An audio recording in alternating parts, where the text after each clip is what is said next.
Bendiciones, hermanos. Pues estamos escasamente a un mes del próximo Halloween. Como todos sabemos, Halloween es el comienzo, es el nacimiento del año para los satánicos. El año nuevo, para que nos entendamos. Y es una gran festividad dentro del satanismo, ¿verdad? Es un día en el cual pues, se practican todo tipo de sacrilegios, todo tipo de rituales y se adora al demonio.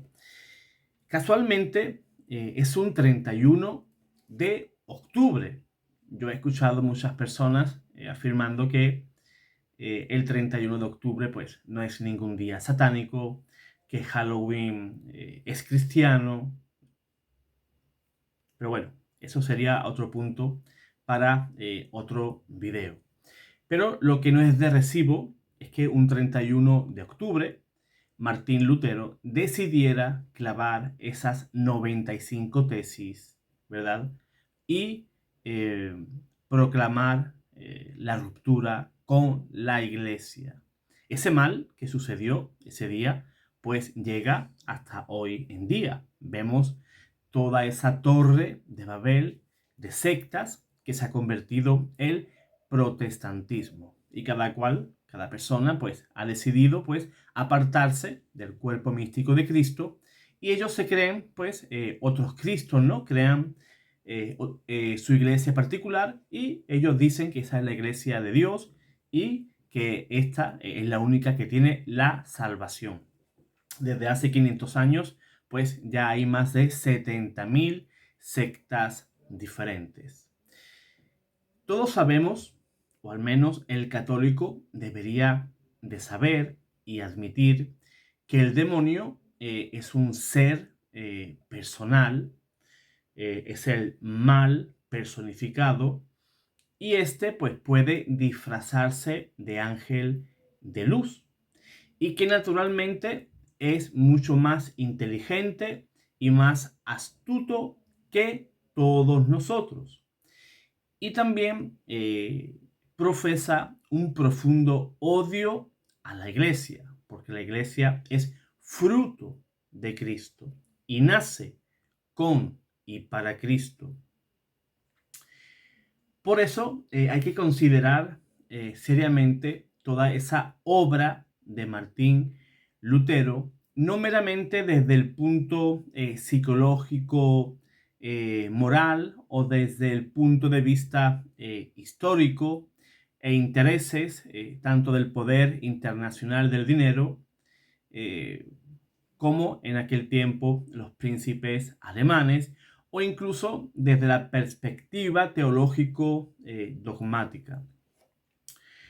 Es bastante preciso, al menos así lo veo, observar la significación escatológica de esta revolución protestante que nació un 31 de octubre. Quiero hacer una pequeña lectura de un escrito del padre Julio Mainville. Quiero darle lectura para que podamos entender pues todo este trasfondo. Dice así: la historia no parece tener sentido mirada desde el punto de vista del hombre. La historia debe tener un sentido desde el punto de vista de Dios, creador y ordenador del hombre. A muchos pues podrá escandalizar este tipo de afirmaciones, ¿verdad? Pero es que el curso de los acontecimientos históricos no es en definitiva para el hombre o la persona humana, sino para el hombre que es predestinado y que pertenece a Jesucristo. Fíjense en la obra El comunismo en la revolución anticristiana del padre Mainville, dice lo siguiente: hay una verdad fundamental de la dogmática cristiana de lo que se llama nueva teología y busca oscurecer o debilitar. Es la verdad de la realeza universal de Cristo sobre todo lo creado y por lo mismo sobre la historia. Sin embargo, esta verdad constituye la substancia misma del querigma evangélico, que consiste en la predicación del reinado de Dios y de su Cristo sobre la tierra. La nueva teología oscurece y disminuye la luz de esta verdad porque ella se opone directamente al laicismo de la vida y de la historia, que en su versión del liberalismo, socialismo y comunismo domina hoy sobre los pueblos. Si hay algo fundamental que el hombre autónomo de la modernidad ha perdido, gracias en gran medida pues a toda esa apoteosis del yo legada por Lutero, es la capacidad habitual de juzgar naturalmente la realidad sobrenaturalmente, que no es lo mismo que decir piadosamente. Habiendo divorciado, digámoslo así, la fe de la razón y renegando de la comunión de los santos, su obra puede resumirse en la palabra división. Primero de Corintios, capítulo 1, versículo 10, el apóstol nos llama a alejarnos de aquellos que suscitan división. Y ya sabemos quién es aquel que se complace en el divide y reinarás. Ahora bien, al perder esta capacidad, hay asociaciones que ya el católico medio ha perdido la costumbre de realizar y ve una tragedia y lamenta la pérdida de los cuerpos, pero no siempre se remite a la pérdida posible de las almas. A veces brega con denuedo por causas justas, incluso invocando a Cristo, pero deja de lado el recurso a los sacramentos y la asistencia imprescindible de la gracia.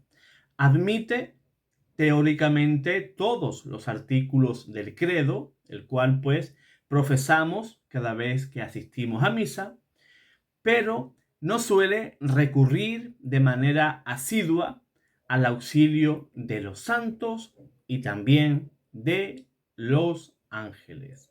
Yo particularmente soy muy devoto de San Miguel Arcángel y de Padre Pío de Pietrelcina.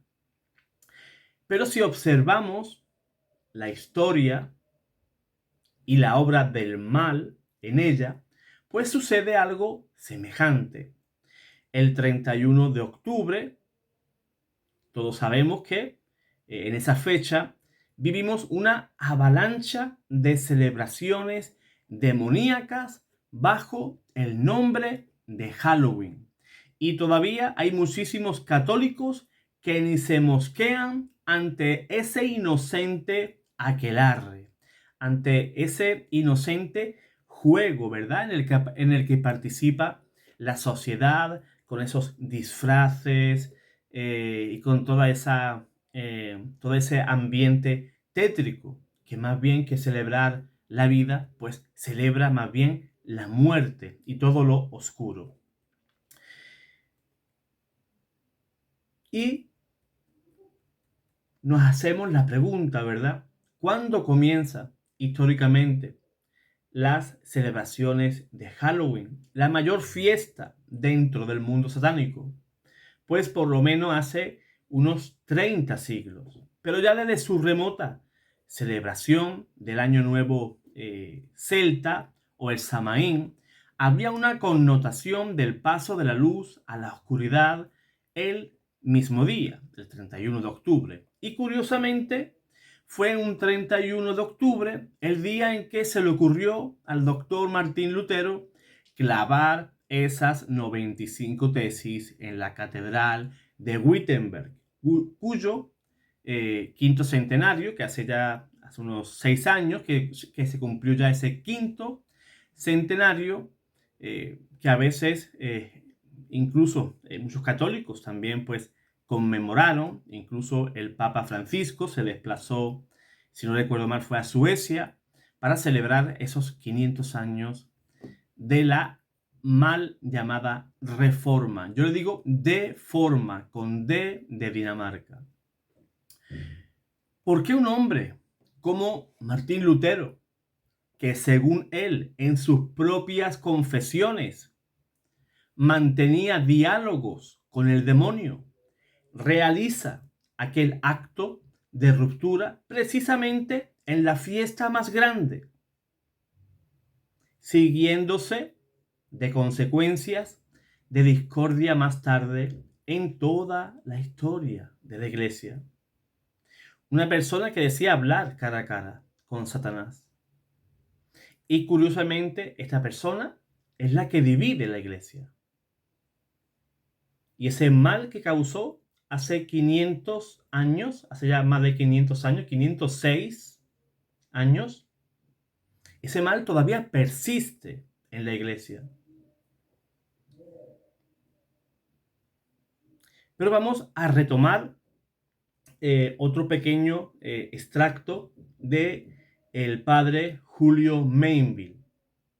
Dice así: Santo Tomás, en la misma cuestión en que trata de Jesucristo, cabeza de la iglesia, dedica un artículo, el séptimo, a resolver si el diablo es cabeza de los malos. Y contesta afirmativamente, demostrando que ejerce función de gobernante, quien influye en los demás para atraerlos a su propio fin. Ahora bien, el fin del demonio es apartar a la criatura racional de la obediencia a Dios. Y este fin se logra con el apartamiento de Dios de la criatura, con su libre albedrío. Cuando pues los hombres pecando, se dirigen hacia ese fin, caen de lleno bajo el régimen y el gobierno del demonio, y por esto se le llama cabeza de ellos. El nombre de príncipe de este mundo, que lo da el mismo Jesús en San Juan capítulo 12, versículo 31, por ejemplo, y es la misma palabra divina la que da al demonio, ¿verdad? Ese título, y expresa el verdadero dominio del diablo, el cual ha conquistado sobre la historia de los hombres. Es claro que este dominio del demonio no es absoluto. Dios le pone, ¿verdad?, su límite. Pero debemos de ser conscientes de que ese dominio también es demasiado real y se ejerce no solo sobre el hombre individual, sino también y sobre todo sobre el orden temporal y sobre las civilizaciones. No hay que ser, pues, un genio, un dechado de inteligencia, ni un retrógrado recalcitrante para afirmar con una perfecta serenidad que la revolución protestante ha sido probablemente una de las mayores jugadas maestras de Satanás en toda la historia. Y ese pobre monje alemán, su miserable ejecutor. Muchos dirán: madre mía, José Manuel, qué poco ecuménico es. Digan lo que quieran, pero a ver si de todo lo que he dicho algo es mentira.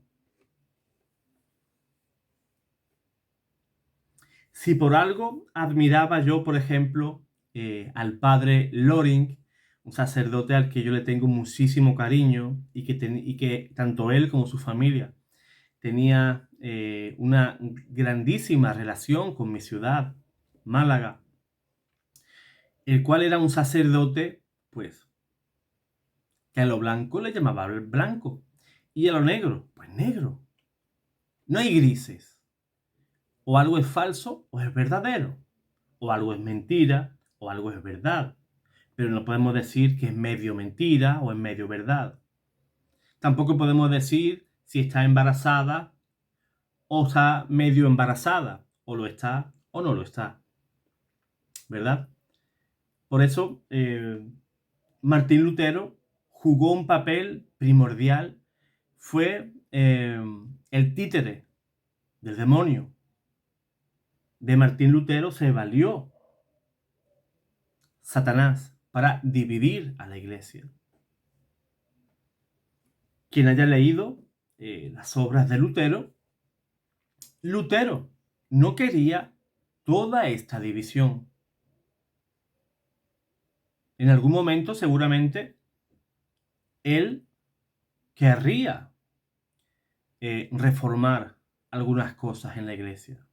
Pero ese no era el modo. San Francisco de Asís fue un auténtico reformador de la iglesia. Recuerden ese diálogo de San Francisco, ¿verdad? Con la cruz de San Damián, en el cual el Señor pues, le dijo: Francisco, reforma mi iglesia. No, el Señor no hablaba de albañilería, de construcciones, ni nada, sino que también en ese tiempo, pues la sociedad y también la iglesia, los sacerdotes, la jerarquía eclesiástica en general, pues vivían un periodo de relax, podríamos decirlo así, o de inmoralidad. Y la iglesia se reforma desde dentro, no desde fuera, tirándole piedras, colocando bombas en las esquinas. Quien ama a la iglesia, la reforma desde dentro. Eso es así. Y Martín Lutero se equivocó. Y me gustaría que ustedes, hermanos, pues me dejarais en los comentarios vuestra opinión sobre esa casual fecha del 31 de octubre, en el cual pues el doctor Martín Lutero pues se le ocurrió pues dividir a la Santa Iglesia. Dios te guarde, Dios te bendiga.